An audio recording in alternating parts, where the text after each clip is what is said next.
오늘 본문 말씀은 마태복음 2장 13절부터의 말씀입니다. 저희가 떠난 후에 주의 사자가 요셉에게 현몽하여 가로되 헤롯이 아기를 찾아 죽이려 하니 일어나 아기와 그의 모친을 데리고 애굽으로 피하여 내가 네게 이르기까지 거기 있으라 하시니 요셉이 일어나서 밤에 아기와 그의 모친을 데리고 애굽으로 떠나가 헤롯이 죽기까지 거기 있었으니 이는 주께서 선지자로 말씀하신 바 애굽에서 내 아들을 불렀다 함을 이루려 하심이니라.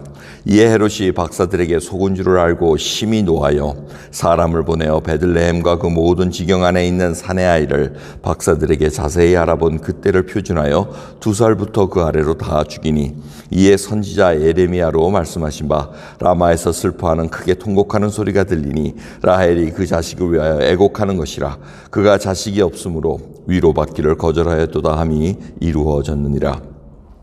헤롯이 죽은 후에 주의 사자가 애굽에서 요셉에게 현몽하여 가로되 일어나 아기와 그 모친을 데리고 이스라엘 땅으로 가라. 아기의 목숨을 찾던 자들이 죽었느니라 하시니 요셉이 일어나 아기와 그 모친을 데리고 이스라엘 땅으로 들어오니라.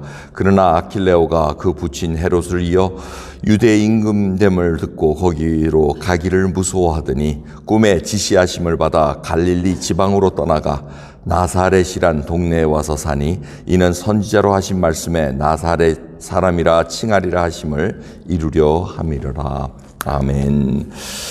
오늘 여러분들이 너무나 잘 아는 예수님께서 애굽으로 피신하는 그 얘기입니다. 꿈에 동방 박사들이 지시함을 받고 그냥 헤롯에게 보고를 안 하고 갑니다. 그래서 헤롯이 속은 줄 알고 이제 그 헤롯은 이방인입니다. 유대인이 아닙니다. 근데 자기가 메시아가 태어났으니까 그 메시아를 죽여야지 자기가 왕권이 튼튼해지니까 이제 죽이기로 결심합니다.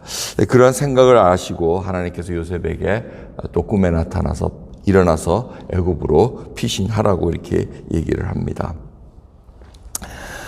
요셉이 순종을 하고 곧바로 떠납니다. 그 일이 있은 후에 이제 그 베들레헴에 있는 2살 이하의 아이들이 다 죽임을 당합니다. 그리고 이제 헤롯이 죽습니다. 근데 죽은 게 몇 년이 지난 후입니다. 그래서 요셉 가족이 애굽으로 간 알렉산드리아 쪽에 그때 당시에 지금 요 앞 우리 위에도 노바에도 알렉산드리아 지명이 있는데 그 애굽 지명입니다. 그래서 알렉산드리아에 많은 유대인들이 정착을 하고 있었습니다. 그러니까 거기 가서 사는 것은 힘들지는 않았을 겁니다. 또 요셉이 목수라는 직업을 갖고 있었기 때문에 그쪽에 가서 이제 자기 유대인 공동체들과 같이 사는데 불편했겠죠. 그런 상황 속에서 한 몇 년이 한 2, 3년 지나지 않았나 이렇게 생각을 합니다. 그래서 헤롯이 내장이 썩는 그 병으로 죽습니다. 좋지 않은 그 일로 사람이 고칠 수 없는 그러한 병으로 고생하다가 죽습니다.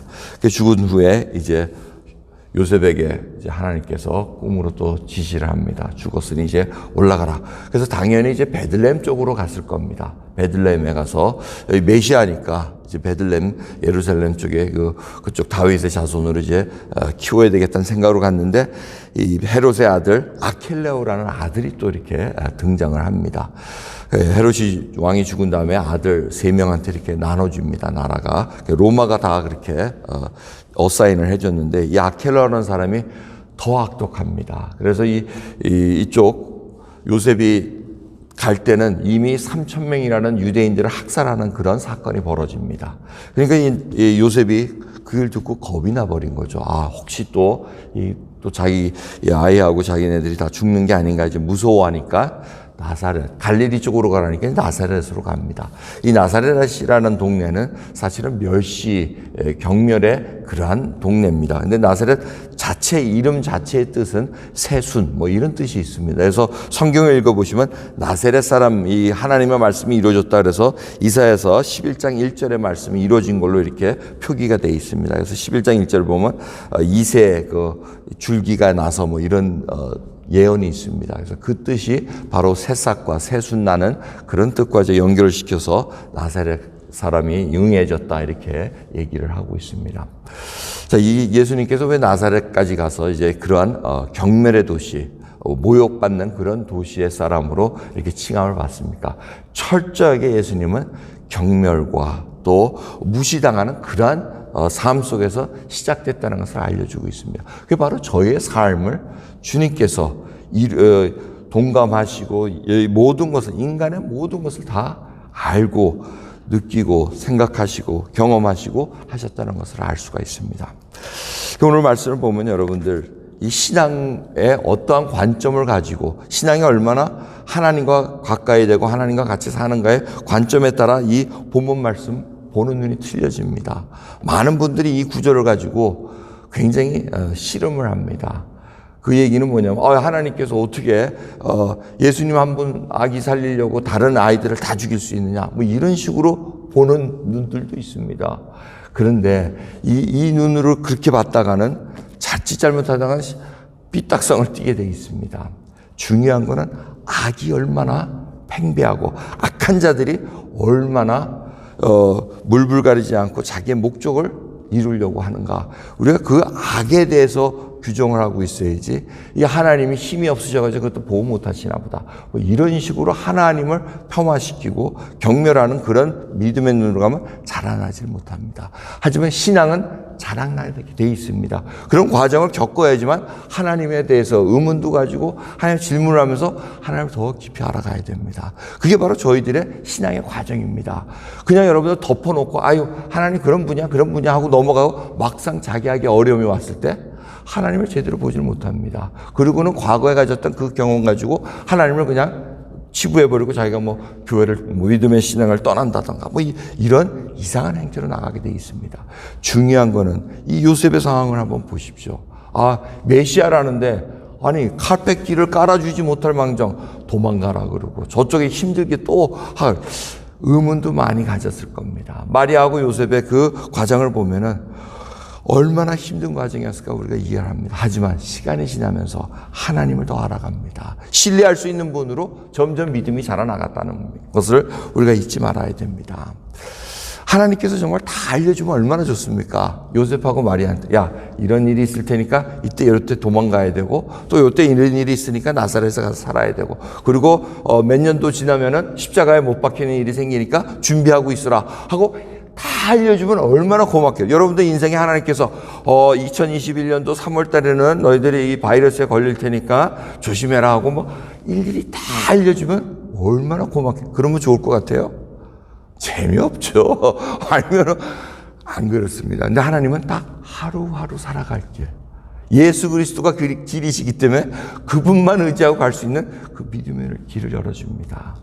레리 크랩이라는 아주 유명한 심리학자 분이 계십니다. 그분이 이제 80이 넘으셨는데 이분의 책을 제가 읽고 있는데 젊었을 때 아주 유명한 기독교 상담 심리학자로 아주 이름을 날리신 분입니다.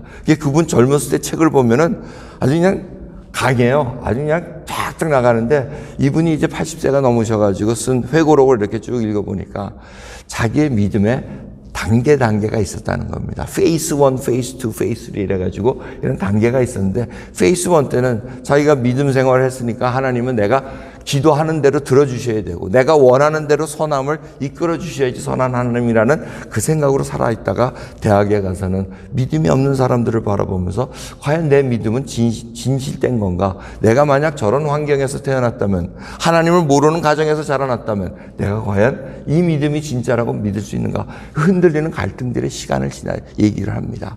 그러면 점점 하다가 자기 삶에도 어려움이 닥칩니다. 힘든 암이 생기고 뭐가 어려운 가까운 아이들이 죽어나가고 이런 여러 가지 어려움 속에서 보면서 하나님을 바라보는 눈이 달라집니다.